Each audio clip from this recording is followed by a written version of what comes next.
आज देश में जो स्थिति है उसमें हम अपने देश की सबसे भरोसेमंद संस्था भारतीय सेनाओं के लिए अपनी प्रतिबद्धता दोहराते हैं और भारतीय सेना के शौर्य साहस को श्रद्धापूर्वक सैल्यूट करते हैं। कल 9 मई को ऑनरेबल सुप्रीम कोर्ट का निर्देश महिला अधिकारियों के पक्ष में आया, जिसमें शॉर्ट सर्विस कमीशन महिला अधिकारी जो पेटिशनर थी उनको अगली सुनवाई तक सेवा में बहाल करने के लिए सुप्रीम कोर्ट ने कहा है। जस्टिस सूर्यकांत जी ने ये कहा कि महिला अधिकारियों का मनोबल इस समय में बढ़ा रहना चाहिए और उन्होंने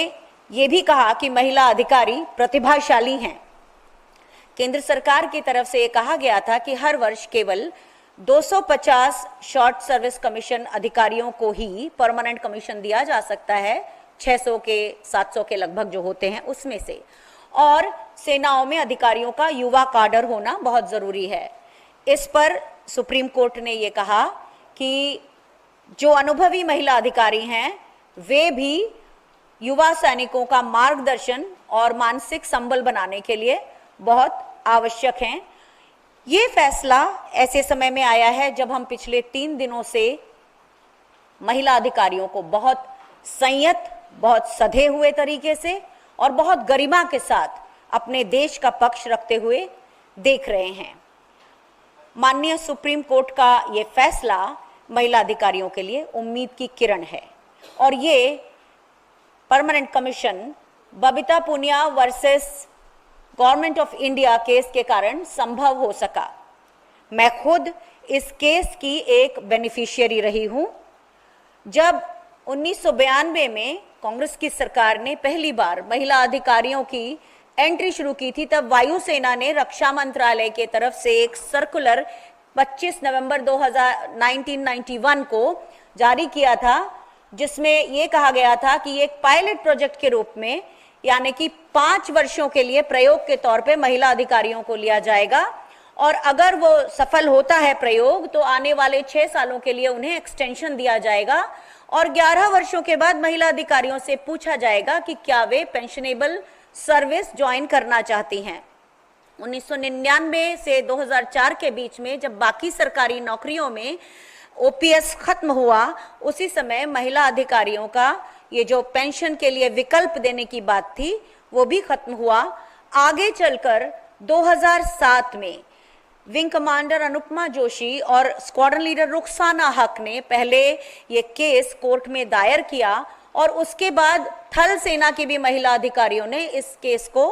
साथ में फॉलो किया और 2009 के बीच में आते आते सारे केस क्लब करते हुए 14 दिसंबर 2009 को दिल्ली की हाई कोर्ट ने ये केस फैसले के लिए सुरक्षित कर लिया। जब कोर्ट खुली तो 12 मार्च 2010 को कोर्ट का महिला अधिकारियों के पक्ष में निर्णय आया, लेकिन चूंकि भारतीय वायुसेना का केस एक मिनिस्ट्री ऑफ डिफेंस के सर्कुलर से फॉर्मली प्रोटेक्टेड था,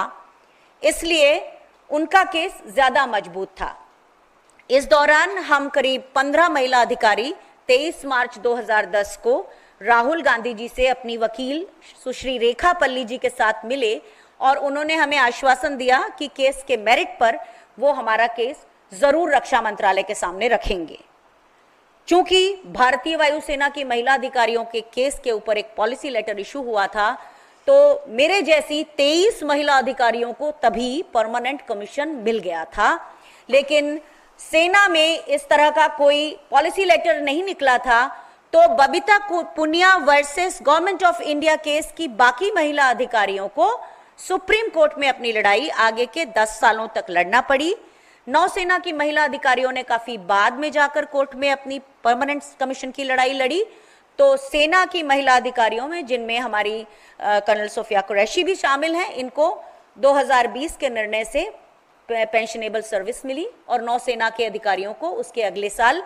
लेकिन ये उन्हीं सबको मिला जो अपना केस कोर्ट में लड़ने गई।